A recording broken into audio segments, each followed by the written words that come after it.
beautiful guys, gals, and interdimensional beings that may be listening out there. My name is Mitchell Hall, and you are listening to Mitchell's Mystery Hour. Why is it a mystery, you ask? Because it's a new topic every single week. So I just wanted to take a quick second to wish everybody good health in these, crazy times we're living in, especially crazy from this week, with everything going on. But I just want to remind everybody to stay 6 feet away, wash your hands, and be safe out there as much as you possibly can. So today I was just sitting there at home, watching TV as I usually do, doing schoolwork, of course, because that's obviously important. But so I'm sitting there and I'm like, there's nothing to watch. So we put on one of our favorite shows that we all enjoy, the best horror show in my opinion out there, the show known as Supernatural. So I'm like, you know what? That's what we're going to talk about today. We're going to talk about Supernatural. So for anybody who hasn't seen the show, a little bit of background and the two main actors themselves. The show focuses around two brothers named Sam and Dean Winchester, who are portrayed by the very talented and very handsome, might I add, Jensen Ackles and Jared Padalecki. These two brothers lose their mother at a young age to some sort of supernatural force. I mean, it turns out to be an actual, demon, a creature, but they don't actually know that at first. And for reasons unknown, this creature, ends up essentially taking their mother away from them, which forces their father, John Winchester, who is also portrayed by a very talented actor by the name of Jeffrey Dean Morgan. You guys may have heard of him from the last episode of Mitchell's Mystery Hour when I had my father Ellis on. Shout out to him and the rest of the family. But he's essentially what people would think of as the worst father ever, because he essentially forces these two boys to help him find this creature that took their mother away from them. They essentially become what's known as hunters in their vocabulary, which essentially means that they hunt monsters, ghosts, demons, anything of the supernatural that, isn't supposed to be living in the normal world. So they for years they hunt these creatures, essentially searching for their mother's killer, this creature that they don't know about. They eventually figure out that it's a demon, but they go hunting for this creature, and we don't actually see, but we hear about it in a journal that John keeps, that the two boys eventually get a hold of. But we see this journal that John writes in, and he essentially, is losing it. He's losing his grasp on reality. He's seeing his dead wife everywhere he goes. He's just losing his grasp on reality. So essentially, the show starts off with before I get started, spoilers involved for anybody who hasn't seen it. So don't say I didn't warn you. But the show starts off with Sam, who is the younger brother. He essentially is going to college. He's trying to supposedly leave this path of being a hunter behind him. And, of course, that kind of life, apparently, you can't leave behind. You can't just walk away. Because we see him get into a altercation with an unknown shadowy figure in the dark because the lights are off. Essentially, it's 1 a.m. in the morning, and I don't know about most people, my lights are off because I'm, out cold in the middle of the morning, but he gets into an altercation with the shadowy figure, and he ends up, on his back, trying to figure out who it is, and it's his older brother Dean, who is, he's portrayed. I mean, he's even now in the show 15 seasons later, he's cocky and arrogant, and that's just always been the character makeup of Dean, on the surface, I should say. But these two brothers are reunited again, and Sam is curious. He's like, Dean, why are you here? I haven't talked to you in several years. It's been 3 or 4 years, I think. I believe is the time difference. And Dean just comes to Sam for help because their father John is missing, trying to hunt this creature. He just goes missing without a word to either of the sons, and isn't anywhere to be found.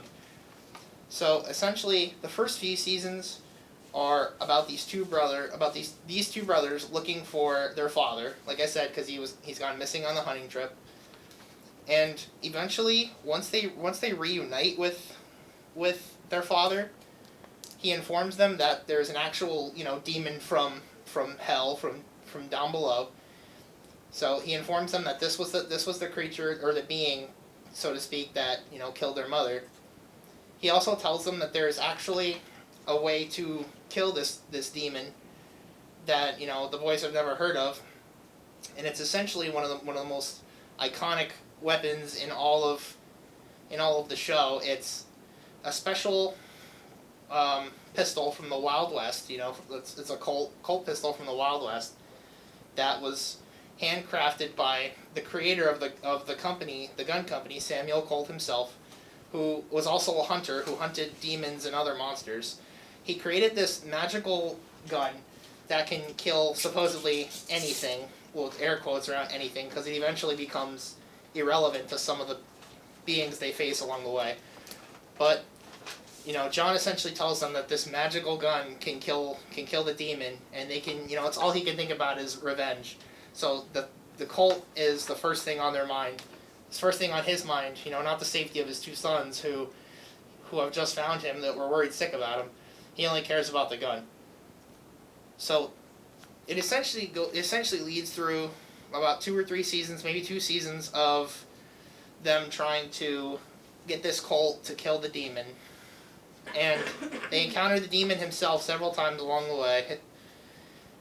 The demon needs to, essentially possess someone, with air quotes, use their body, because they can't take an actual form.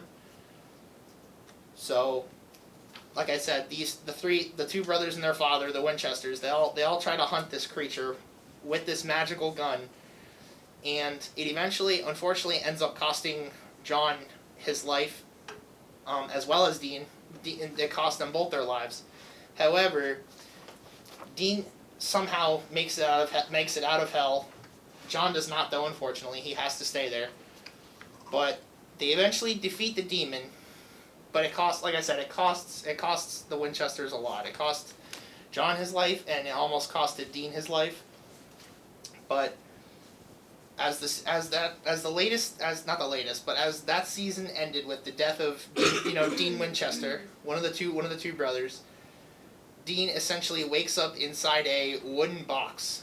And, he's buried underground. He's not sure what happened. The last thing he remembers is that he was killed. So he digs his way out of a grave, essentially. And throughout the early parts of that episode, where we see Dean somehow making it back from hell, he hears this loud ringing in his ears that's almost loud enough to drop him to his knees almost, because it's so loud. And eventually we come into contact with this being that essentially dragged Dean out of hell.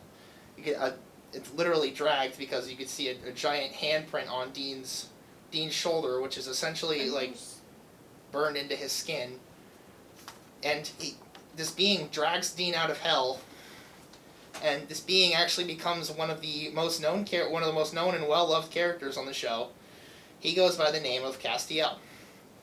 So Castiel goes by Kaz for short, because that's what everybody knows him as. And he essentially informs Dean that God himself, the big dog, the G-Man, has a plan for Dean and his brother, but he won't share what this plan is. So essentially, in a nutshell, Sam and Dean are informed by other beings. Well, let me say it this way. As I say beings, as in they're angels from heaven, because that's essentially what Kaz is. He's an angel from heaven, just like a lot of their other beings that they encounter. So they are informed by other angels that Sam and Dean are essentially part of a giant hamster wheel that has just been going and going and going. These men are apparently supposed to be the bodies or vessels for Lucifer, as in the devil Lucifer, who is an archangel, and Michael, the most powerful archangel, they're supposed to apparently destroy each other, which causes the apocalypse on Earth. You know, everything falls apart, everyone loses their lives and stuff like that. So naturally, Sam and Dean, don't like being told what to do, so they're automatically just no, we're not gonna be doing this. And eventually, the angels, they get fed up, and their response to them is, well, you don't have a choice. It's your destiny. It's planned out. So this is what's gonna happen. So a couple seasons go by as they're trying to essentially outrun the angels and avoid this fate. But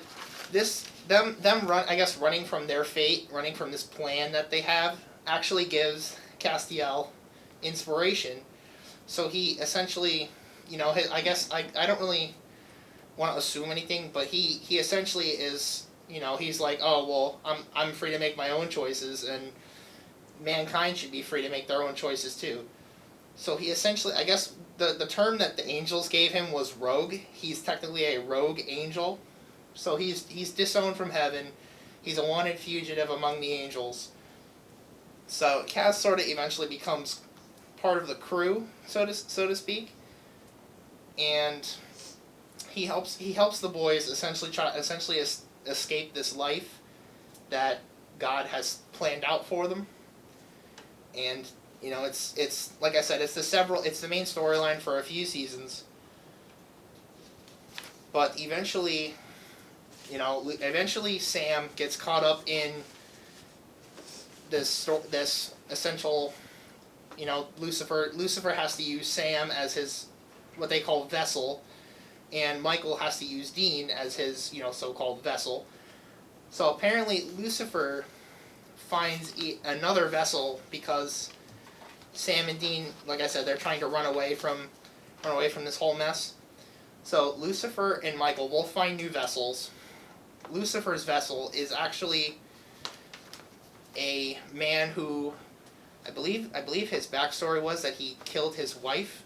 The actor's name is Mark Pellegrino. He's fantastic. He's absolutely terrifying as a villain. He portrays a great Lucifer. And Michael finds another vessel, like I said. He actually how original, finds the Winchester's half brother that they didn't even know existed, named by the name of Adam, and he uses him as his so-called vessel.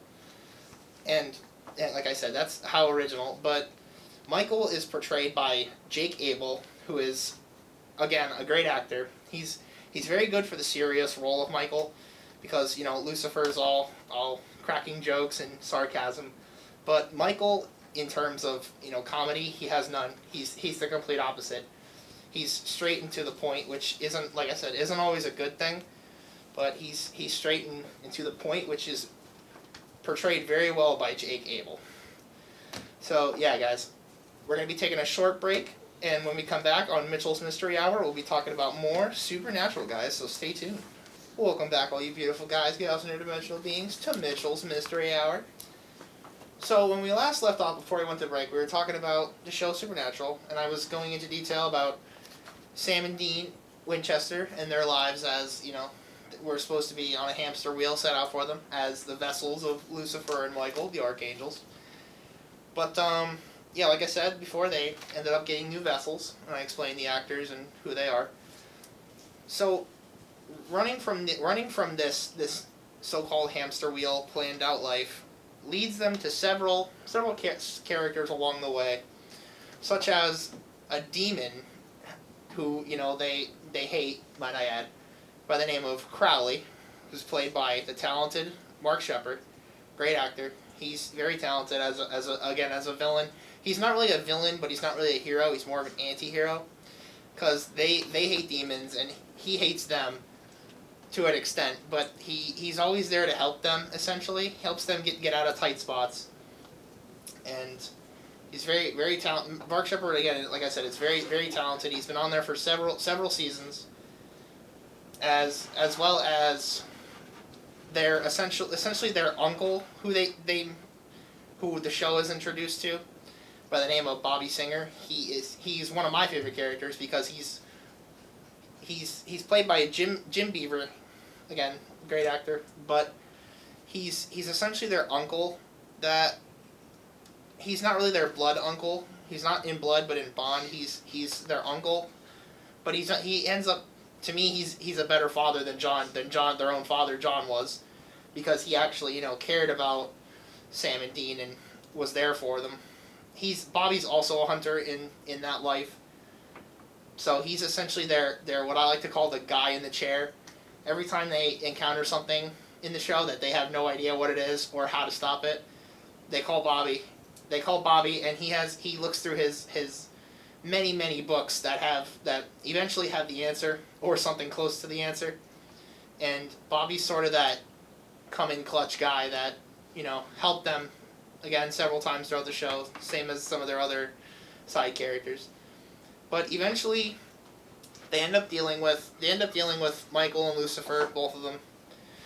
They end up trapping them away, and that's essentially it's like oh yeah, you think the storyline's over. So what are they gonna do now? So essentially Sam and Dean are those characters that can never be happy. There's always gonna be a villain that's waiting to essentially get rid of them or do something to the earth. And after dealing with Michael and Lucifer, they end up running into a new issue, which is a lot different from some of the regular monsters they faced. What they actually end up facing are, in the Bible, what people would know as the Leviathans, which it's supposed to be like some sort of giant sea dragon. That's not at all what the Leviathans are, essentially. So the Leviathans are actually trapped in the realm of purgatory, and they end up getting let out by Kaz, everyone's favorite angel, because of an arrogant mistake that he felt he needed to make, which ended up, of course, hurting everybody else around him. But he essentially frees the Leviathans from purgatory, and the Leviathans end up wreaking havoc on the earth by taking the form of people. But they're essentially very powerful, they can't be killed, and it's just well, what do you do? So they end up taking the form of several. Everybody essentially, not everybody, but most people around Sam and Dean. Their leader actually is a high-ranking politician who is essentially a candidate for presidency by the name of Dick Roman, or Richard Roman. He goes by Dick Roman, and he's one of those politicians that always is smiling. And it's really something that bothered me. Richard Roman was played by James Patrick Stewart, again, a good actor. The thing that he portrayed Roman so well is that, like I said, he was always smiling like a politician almost, but the villain of Richard Roman himself never really was fazed by anything, even when his plans would get, foiled by the Winchesters. And he never really got rattled. I remember in one of the scenes that really gave me chills was when Rowan was thrown across the room. It was a lobby, not a room. It was 20 feet in the air in a lobby, and he lands in this huge solid stone display, and tears the whole display down. And he gets up, and his arm is disfigured. I believe his arm is disfigured. It's it's like any regular person, you'd be like, yeah, it's broken. The arm's definitely broken.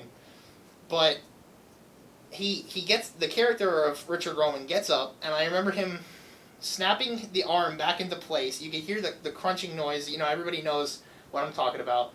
You hear the crunching noise, and he just smiles when he does it.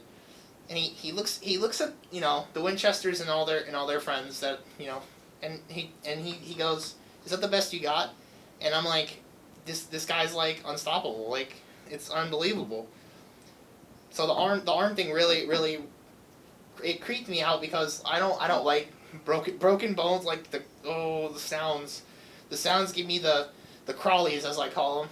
It makes my skin crawl. The sounds.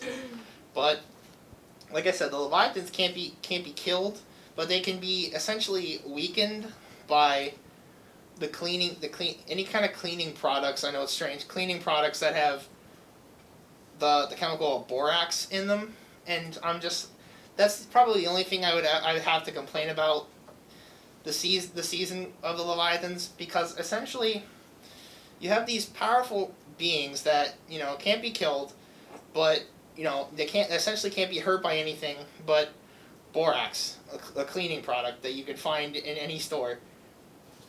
And I thought that's one thing that disappointed me, because I thought it was kind of lame that these powerful villains are getting weakened by a cleaning product that you clean your floors or clean your counter with. And it's kind of strange to me that that's what would weaken them. But eventually, the Winchesters, Kaz and Bobby, they all figure out how to defeat Richard Roman. But unfortunately, this was probably one of the saddest seasons, because it meant the loss of the Winchesters' beloved Bobby. Bobby Singer unfortunately didn't make it, and for me, it was definitely one of the hardest seasons, because losing him, it was they essentially gave us an episode all about his slow death because of what they're called as Reapers, and it's essentially the Grim Reaper. It's death coming for you, and the entire episode is all about Bobby inside his own head. He's in a coma. He's in his own head, running from this Reaper, who's trying to take his soul away, because it's his time to go. He refuses. He runs from the Reaper, and it's definitely a hard episode, because throughout the episode, Bobby has to go through some of the best times in his life, but also the worst times in his life. And watching Bobby Singer, this grumpy old man who's supposed to be a tough guy, watching him break down and seeing the sadness, it wasn't comfortable for me. It was a hard episode to watch. But eventually we lose the one and only Bobby Singer, and it's heart-wrenching for me. But like I said, they defeat Richard Roman, and the issue with that is they end up losing Castiel. He ends up getting sucked into a portal that leads back to Purgatory, where the Leviathans originally came from. Because the Leviathans don't die, they end up getting sucked back into Purgatory, and essentially Kaz goes with them.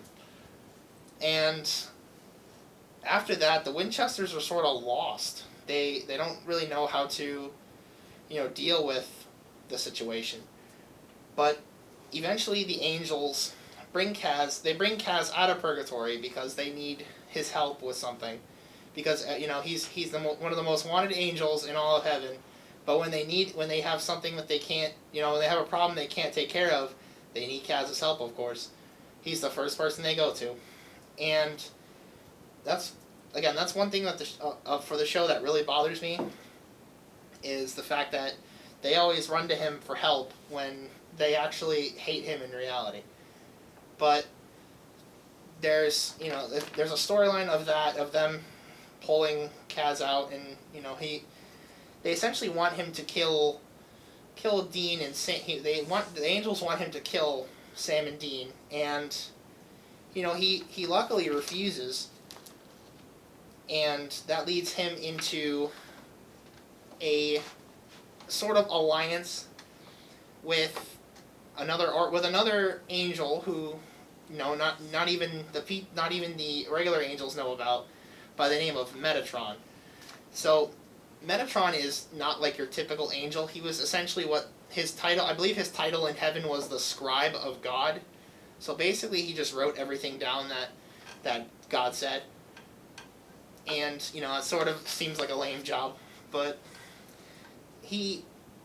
Metatron's seasons are very confusing, because he essentially crosses over with another villain that they encounter, who is actually another demon, but it's a stronger than your average demon.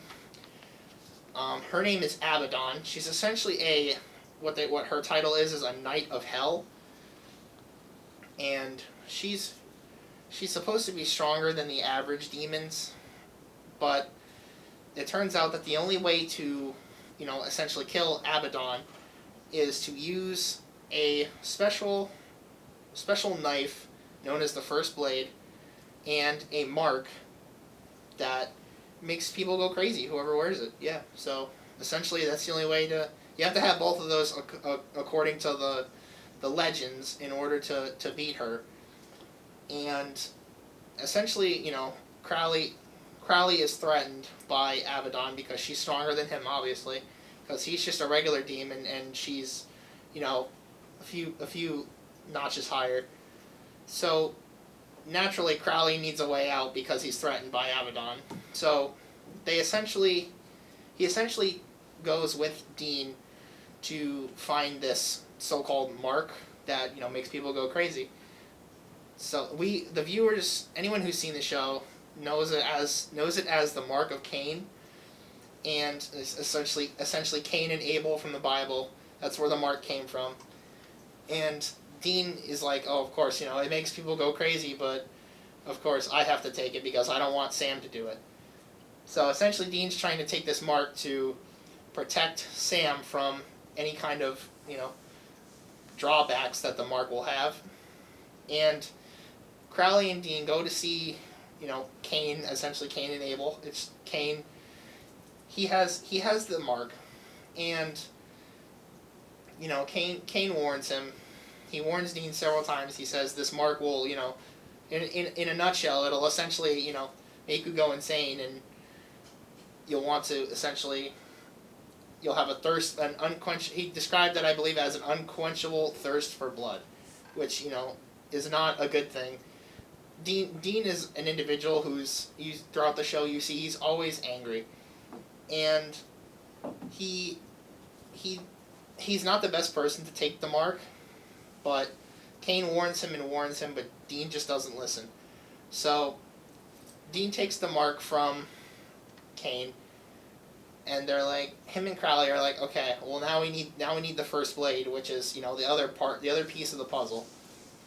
But as soon as Dean essentially gets a hold of the blade, we see a slow decline in his sanity.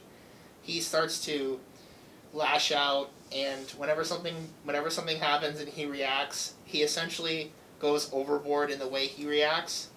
He becomes violent, angry, and we see several seasons of the mark itself and how it affects Dean. And it's just hard to watch because, it's not the same Dean Winchester that everybody knows and everybody fell in love with at the beginning. So they use Dean uses the blade, and they essentially take down Abaddon, and they're not sure how to get rid of the mark because it's evil. It's serious dark magic that can't be removed. It's God level magic that can't be removed. But yeah, it's just hard to see the decline in Dean and how he just becomes angry, and he eventually gives up essentially. And it's hard to watch the emotional flow back and forth between him and Sam. But yeah, guys, so we're going to be taking another quick break, and when we come back, we're going to be finishing up the talk on Supernatural on Mitchell's Mystery Hour, so stay tuned, guys. Welcome back, guys, to Mitchell's Mystery Hour. So before I left, we were talking about Supernatural, Dean Winchester, and how he used the Mark of Cain and the First Blade to defeat a strong demon by the name of Abaddon. So they beat Abaddon, but everything's not well and good, unfortunately, because, as I talked about earlier, the angel Metatron is a problem that they have to deal with. And Metatron is actually portrayed by Rick Armstrong, who is actually a very decent actor. He was good as Metatron, and he was older. He was an older gentleman. He was shorter, and you would think, he's just some short old guy who can't do anything. But essentially, Dean uses the mark and tries to take on Metatron in a one-on-one, straight-up fist fight. And it doesn't end well for Dean, because he essentially catches a devastating beatdown that actually ends up killing Dean yet again. And the bad part about losing your life when you have the mark of Cain is your soul ends up becoming darkened, essentially, and Dean ends up becoming a demon, which isn't a good thing. And there are several episodes where Dean essentially, runs rampant, and luckily they end up bringing Dean back, and I'm actually glad they did that, because I wasn't quite a fan of the whole Dean Winchester as a demon storyline. But after defeating Metatron, the Winchesters eventually figure out a way to get the mark of Cain off of Dean.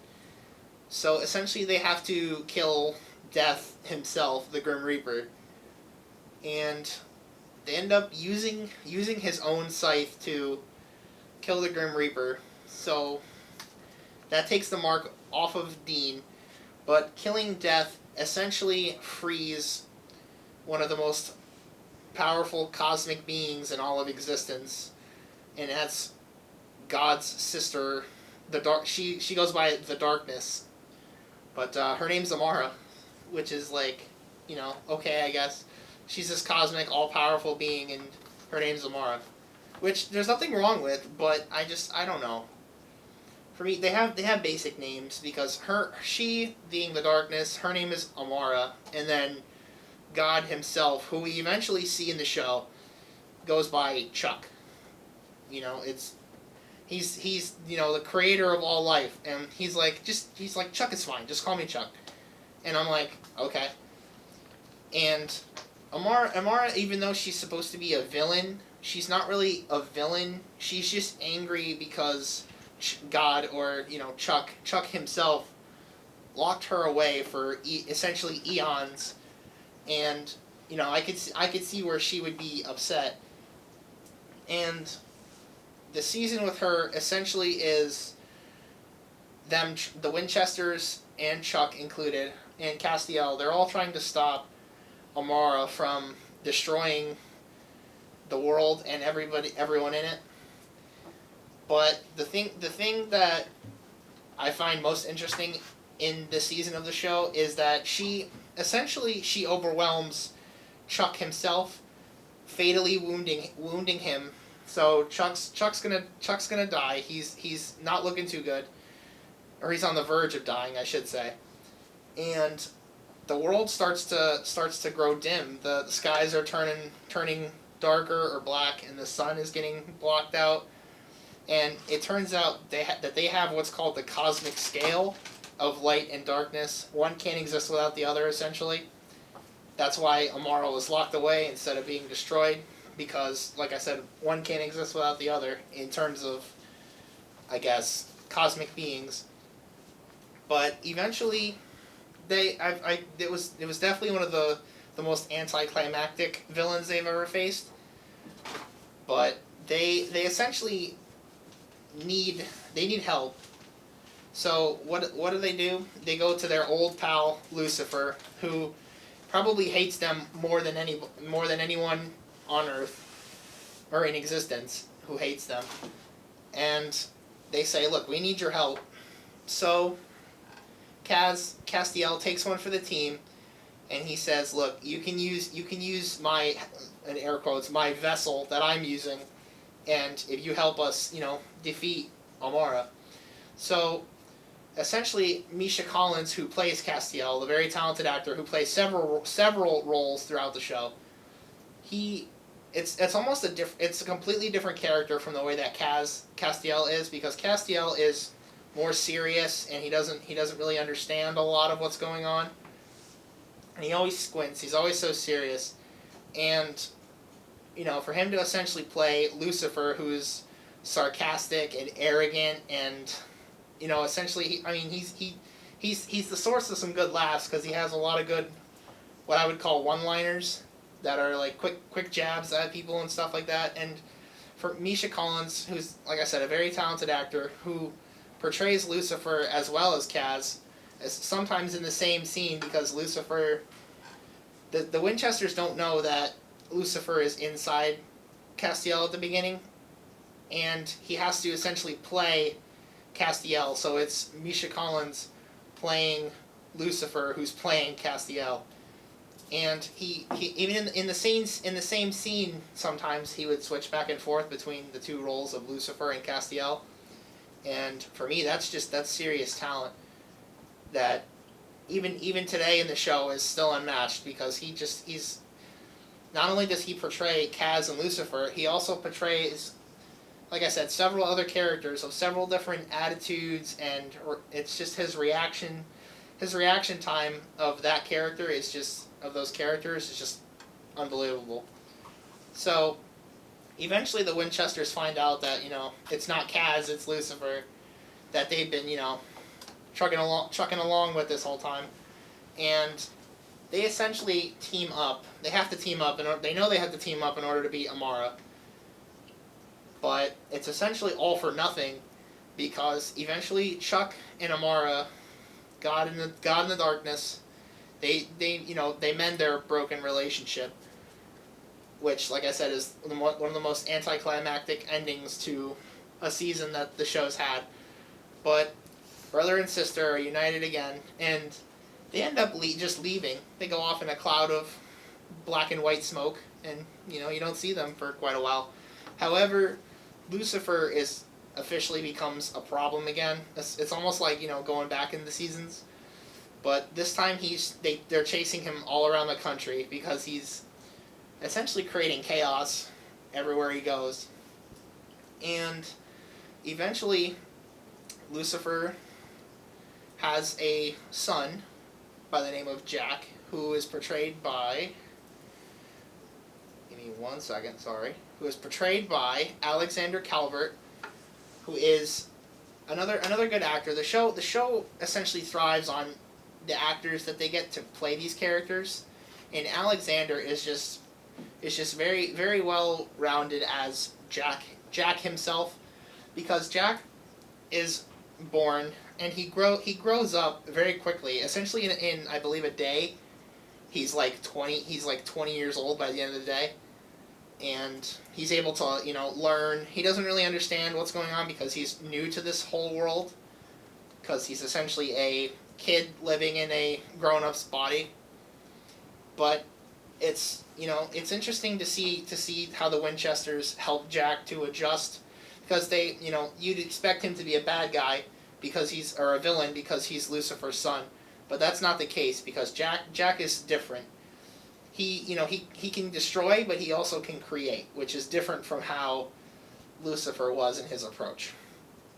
So essentially, in the same time as Lucifer running rampant over everything, they are introduced to this new, it's almost like a new reality or a new world, essentially, which is different from theirs because it's more of an apocalypse type world, where the Winchesters themselves were never born, and it was different I feel like it was different for me because apparently in this new they called it Apocalypse World, there was its own version of Lucifer and Michael. But Lucifer ends up, this was after the apocalypse, where Michael destroys Lucifer. But Michael is supposed to be serious and to the point. But however, but he follows orders. But this Michael is completely different. This Michael isn't like the original one, because he essentially rules over this world with an iron this world of his with an iron fist. And he commands the angels, and essentially the angels are controlling the world itself. Similar to essentially Germany back in like World War II in that time. And that's definitely the best way to compare this Michael on Apocalypse world. Eventually, he crosses over into the Winchester's world, but they need his help to defeat Lucifer because apparently at this time Jack is not strong enough. So what they do is they make a deal with Michael. Dean makes a deal with Michael, I should say, to where he says, "Look, you can use my body as your vessel, but you have to help us beat Lucifer." So Michael, this Apocalypse world Michael, I should say, I'll call him, agrees, and they essentially end up destroying Lucifer, but he double crosses them. He double crosses Sam and Dean, unfortunately. He takes full control over Dean, and he uses Dean's body to, like, essentially, like Lucifer did, run rampant over whoever stands in his way. But they essentially end up capturing this Dean / Michael, and the thing that actually really made me think differently about this Michael instead was the reaction to the question that they asked this Michael when they had him captured.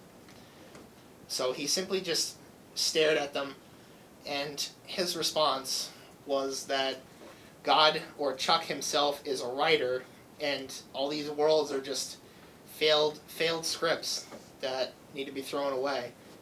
And they asked Michael why he's just wants to essentially, destroy this world, and his response was actually pretty chilling for me, because I wrote the quote down of what he says.